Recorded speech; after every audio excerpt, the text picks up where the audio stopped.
Hello everyone! Tara na pumasok tayo sa Lisa's Cosmetics and Fragrances warehouse sale. So kaya kumuha na tayo ng bag at saka sa entrance guys, makikita nyo na ang mga chocolates. Ang laki ng warehouse na to guys. They offer 50 to 70% off sa mga paninda nila.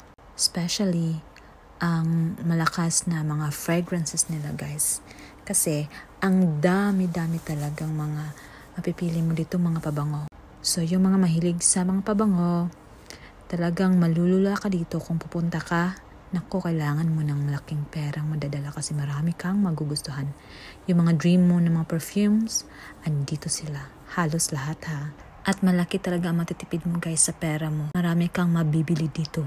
Kasi kung bibili ka sa mall at saka sa mga outlets, mahal talaga ang mga pabango.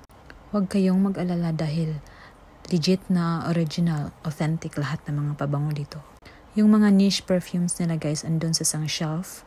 At saka yung mga designer perfumes andito nakalatag. Meron naman silang mga make-ups, mga gamit pambahay, panlinis, para sa mga mukha, mga shades, belts, damit, at kung ano-ano pa ba talaga.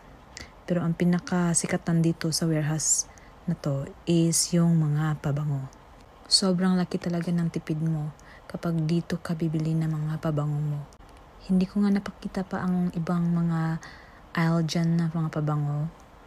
Tulad ng mga Ariana Grande at saka yung mga Arab perfumes and oils. They also have the COSRX, NARS products, na kung bibilhin mo sa Sephora, sobrang mahal. Dito, mura lang talaga. Bakit namin nasabi na original ang mga perfumes dito at mga ibang products? Dahil dito nagpa-part-time yung mga kakilala namin na mga perfume enthusiasts.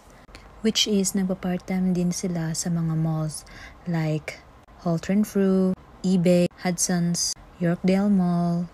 Doon nagpa-part-time din sila sa mga perfume sections. That's why we trust Lisa's Cosmetics and Fragrances. Marami din kami nabili dito guys. Just check out my next videos. May mga perfume collections na din ako at saka yung asawa ko. Tulad nitong Lanvin Eclat, gusto ko sana bumili pa kasi 45 lang siya. Yung nabili ko dun sa isang perfume store, mas mahal siya onti ng mga $7, ganun. So dito mura lang siya. Pero sabi ng husband ko, bili ko na lang daw ng ibang pabango na yung wala pa ako. Okay na lang din kasi babalik ang warehouse sale ng Lisa's Cosmetics and Fragrances guys on December na naman. Hanggang this month lang sila guys. So ano pang hinihintay nyo? Go na!